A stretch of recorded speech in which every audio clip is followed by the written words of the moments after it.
Okey, subtopik yang seterusnya adalah sebelum ni kita dah tentukan sama ada dua matrik tersebut boleh didarab ataupun tidak. Jadi sekarang ni kita nak cari hasil darab dua matrik tersebut lah. Jadi perkara pertama kita perlu tentukan sama ada matrik tersebut boleh didarab ataupun tidak. Kalau dia boleh didarab, baru kita boleh cari hasil darab dia lah. Jadi dekat bawah ni, dekat muka surat 24 dalam modul kamu, dia dah bagi penerangan cara untuk kamu cari hasil darab lah. Jadi yang pertama ni, cara pertama tadi lah, tentukan peringkat matrik tersebut untuk peringkat pertama dan kedua. Jadi bila dia punya tengah-tengah sama, maksudnya dia boleh didarab. Jadi peringkat hasil kita adalah 2 kali 1 lah. 2 kali 1 maksud dekat sini. Caranya adalah baris pertama dia kalikan dengan laju pertama. Jadi kita akan dapat hasil dekat sini. Yang kedua, dia kalikan dengan mana? Cikgu tukar color supaya kamu nampak dekat situ. Yang kedua adalah baris kedua, dia kalikan dengan kamu punya lajur yang pertama lah. Jadi maksudnya dia darab mengira macam ni. Baris pertama, laju pertama, dapat yang atas. Baris kedua, laju pertama, kamu akan dapat yang di bawah lah. Jadi bila kamu cari nilai dekat sini, kamu akan dapatlah kita punya peringkat hasil yang kita dah kira tadi. 2 baris dengan 1 laju lah. Itu kita punya hasil tadi. 2 kali 1 peringkat yang kita dah dapat daripada dia punya hasil tadi. Okey, jadi ataupun caranya lebih mudah, cikgu pemudahkan cara untuk kita kira hasil darab tadi. Contoh, cikgu terus pergi pada contoh muka surat 26. Muka surat 25 tu kamu boleh tengok caranya, ataupun cikgu mudahkan lagi dengan cara yang ke-26. Okey, kamu nampak ada dua matriks macam ni. Cikgu keluarkan satu kotak lah. Jadi satu kotak macam ni. Kamu pun salin matriks yang pertama, ikut betul-betul kedudukan dia. 2, 8. Matriks pertama letak di bawah. Matriks yang kedua letak di atas lah. Jadi 3, 1. Ikut betul-betul bentuk soalan, salin balik. Okay, jadi apabila kamu dapat soalan ini, okay, kalau kamu nampak sekarang kita hanya ada satu baris. Kalau soalan ni ada dua baris, kamu kena letak satu partition di tengah-tengah lah. Sama juga dengan laju. Dekat soalan yang pertama ni hanya ada satu sahaja laju. Jadi kalau dia ada dua laju, nanti kita tengok soalan lain, kamu kena letak dia punya partition. Okey, jadi dekat soalan A, kamu dah keluarkan kita punya matriks. Cara nak kira dia, ingat, kamu kena darabkan dengan perselangan dia lah. Jadi kamu kena darabkan dia dengan pasangan yang 2. Kamu akan darabkan dengan 3. Dekat situ darab. Okey, 2 darabkan dengan 3. Tambah, ingat ya, tengah-tengah dia adalah tambah lah. Jadi cikgu tukar sikit color supaya kamu tak keliru.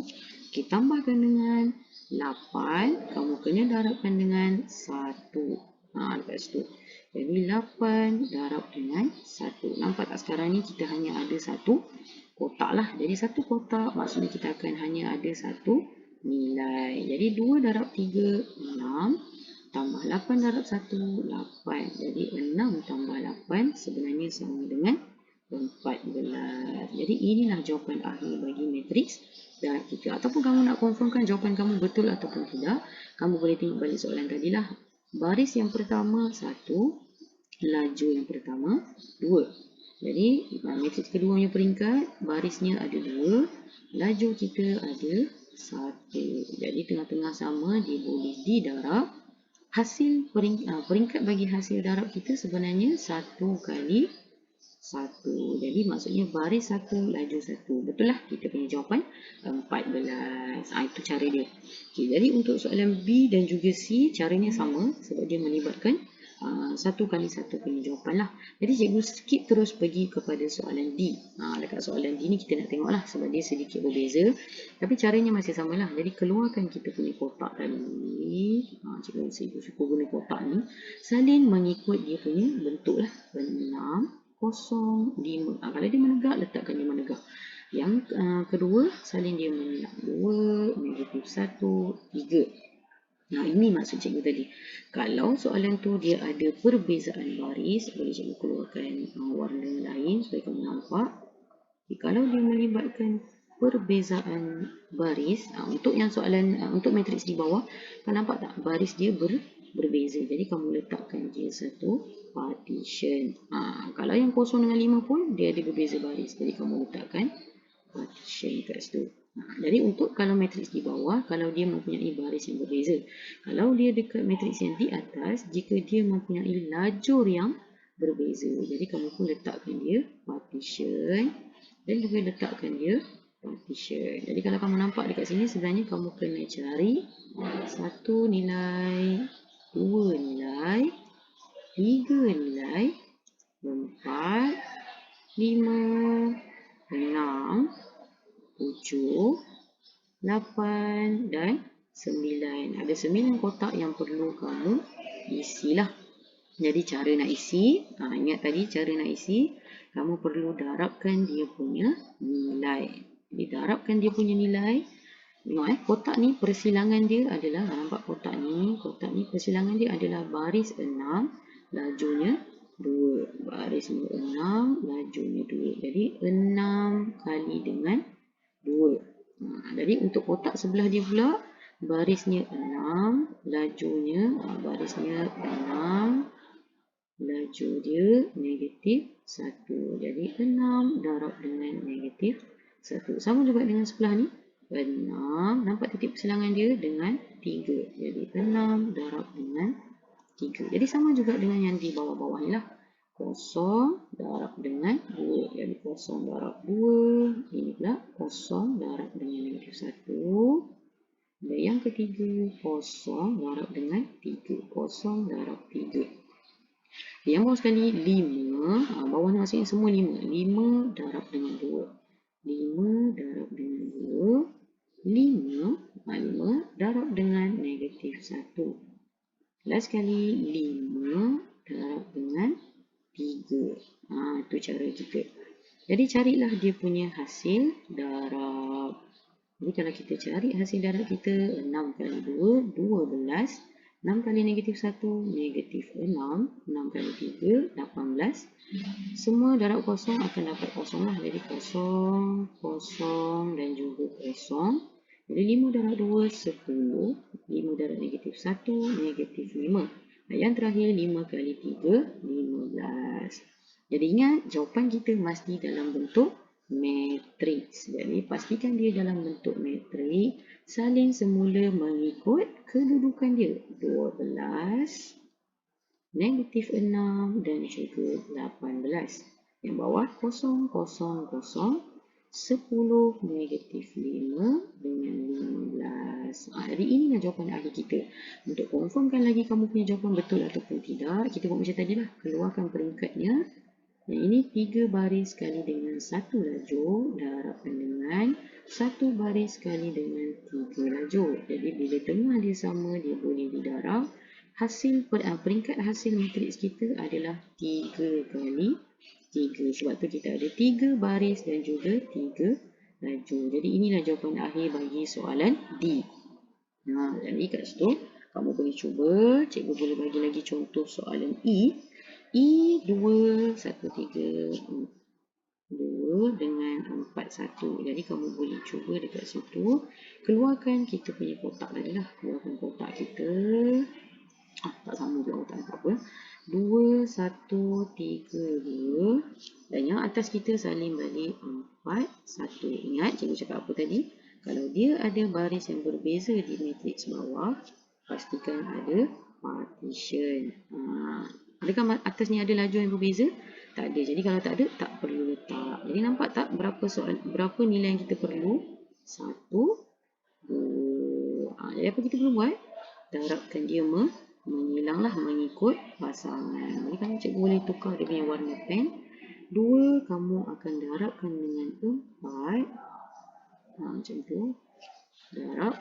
Jadi kamu akan dapat apa? 2 darab dengan 4. Tambah, ingat yang belakang. Tukar lagi color dia supaya kamu tak tertukar. Color purple. Okay. Ini cikgu dah tertutup sikit. Ini sebenarnya 1 kali dengan 1 lah. Jadi 1 kali 1. Letak dekat sini. 1 kali 1. Sama juga dengan nilai di bawah ni lah. 3. Nampak tak? Dia punya pertemuan dia adalah pada baris ini dan juga lajur ini. Jadi darabkan dengan pasangan dia. 3 kamu perlu darabkan dengan 4. Nilai yang pertama. Pertama darab dengan pertama. Jadi 3 darabkan dengan 4 tambah nilai yang kedua, kamu darabkan dengan nilai yang kedua. Jadi 2 darabkan dengan 1. Jadi carilah kita punya hasil darab dan juga tambah. Jadi kamu akan dapat nilainya dekat situ. Kamu akan dapat hasil dia dekat situ. 2 darab 4, 8. 1 darab 1, 1. 3 darab 4, 12. 2 darab 1, 2. Jadi 8 tambah 1, 9. 12 tambah 2, 14. Dapatlah jawapan akhir. Kita ingat, keluarkan dia mengikut kedudukan. Jadi kedudukannya mana? 9 di atas, 14 di bawah. Dapatlah kita punya jawapan akhirlah untuk soalan E. Jadi untuk soalan F sama seperti E. Jadi G dia punya berbeza sedikit. Sama juga, keluarkan kita punya kotak. Negatif 2, 6. Negatif 2, 6. Yang atas salin balik. Kosong, negatif 1, 3 dengan 4 lah. Jadi untuk soalan ni barisnya tak ada nilai yang berbeza, jadi tak perlukan partition. Tapi kita ada lajur yang berbeza lah. Jadi bila ada lajur yang berbeza, keluarkan kita punya partition. Letakkan partition dekat situ. Jadi kamu nampak tak berapa nilai yang kamu boleh cari? 1 dan juga 2. Jadi untuk cari nilai tersebut, apa yang kamu perlu buat? Darabkan dia punya nilai dengan pasangan lah. Jadi untuk dapat nilai yang pertama, dia melibatkan baris yang pertama dan juga lajur yang pertama. Jadi negatif 2, kamu perlu darabkan dengan kosong. Jadi negatif 2 darab dengan kosong. Tambah, ingat tengah-tengah dia tambah 6, kita akan darab dengan 3. 6 darab dengan 3. Dapat nilai kat sini. Untuk yang nilai kedua, cikgu boleh tukar color dekat sini supaya kamu tak keliru dekat situ. Okey, nilai yang kedua ingat, dia punya titik pertemuan dia adalah pada baris yang pertama. Baris yang pertama dengan lajur yang kedua. Jadi negatif 2, cikgu bulatkan kat sini. Negatif 2 kamu perlu darabkan dengan negatif 1. Jadi negatif 2 darab dengan negatif 1 tambah 6 kamu perlu darabkan dengan 4. Jadi 6 darabkan dengan 4. Kamu akan dapat nilai kita negatif 2 darab negatif 1, 2. Tambahkan dengan 6 darab 4, 24. Sama juga sebelah sini. Negatif 2 darab kosong, kosong. Tambahkan 6 dengan 3, 18. Dapatlah jawapan akhir kita. 0 tambah 18, 18. 2 tambah 24, 26. Jadi keluarkan dia dalam bentuk matriks. Salin mengikut kedudukan. 18, 26. Dapatlah kita punya jawapan hasil darab. Jadi soalan H kamu boleh cuba jawablah. Dan yang terakhir cikgu tak terangkan untuk kamu, tapi cikgu bagi sedikit hint dia sebab dia bagi kamu dalam bentuk huruf. Sama je macam soalan sebelum ni, cuma ni dalam bentuk matriks, ini bentuk huruf. Jadi apa kamu perlu buat? Salin balik mengikut matriks kita lah. Jadi A, P. P kita salin balik matriksnya 4, 2, 1, 8. Darabkan dengan R. R kita negatif 2, 3. Ini soalan dekat muka surat 27. Jadi darab macam tadi juga. Keluarkan kita punya kurungan kotak tadi. Salin mengikut bentuklah 4, 1, 2, 8. Negatif 2, 3. Jadi keluarkan, kalau kita ada baris yang berbeza, keluarkan dia punya partition. Jadi keluarkan partition dia. Kat sini keluarkan kita punya partition. Jadi kita akan dapat, kita perlu cari dua nilai lah. Jadi apa yang kita perlu darab? Darabkan dia punya pasangan. 4 darabkan dengan negatif 2. 4 darab negatif 2. 4 darab negatif 2 tambah yang belakang 1 darab dengan 3. Dekat situ. Jadi yang kedua, kamu perlu cikgu tukar sikit dia punya warna supaya kamu tak tertukar. 2 kamu perlu darabkan dengan negatif 2. Letak kat sini. 2 darab negatif 2. Kesilangan dia. Tambah 8. Kamu darabkan dengan yang belakang kita. 3 lah. 8 darab dengan 3. Dapatlah kita punya hasil. 4 darab negatif 2. Negatif 8. Tambah dengan 1 darab 3. 3. 2 darab negatif 2, negatif 4. Tambahkan dengan 8 darab 3, 24. Jadi jawapan akhir kita yang ini sama dengan negatif 8 tambah 3 negatif 5. 4, negatif 4 tambah 24 sama dengan 20. Jadi dapatlah jawapan akhir kita keluarkan mengikut bentuk negatif 5, 20. Jadi yang lain pun sama. PQ pun sama, salin balik matriks P kita, salin balik matriks Q, lakukan darab mengikut kotak ni juga. Q pun sama, C pun sama, Q, matriks Q dan juga matriks S. Jadi last sekali D, P kuasa 2 maksudnya P darabkan dengan P lah. Jadi apa kamu perlu buat? 4, 2, 1, 8 darabkan dengan 4, 2, 1, 8. Jadi bolehlah kamu cuba cari jawapannya. Itu saja. Untuk hari ini 27 boleh cuba jawab. Kalau ada apa-apa soalan boleh tanya cikgu.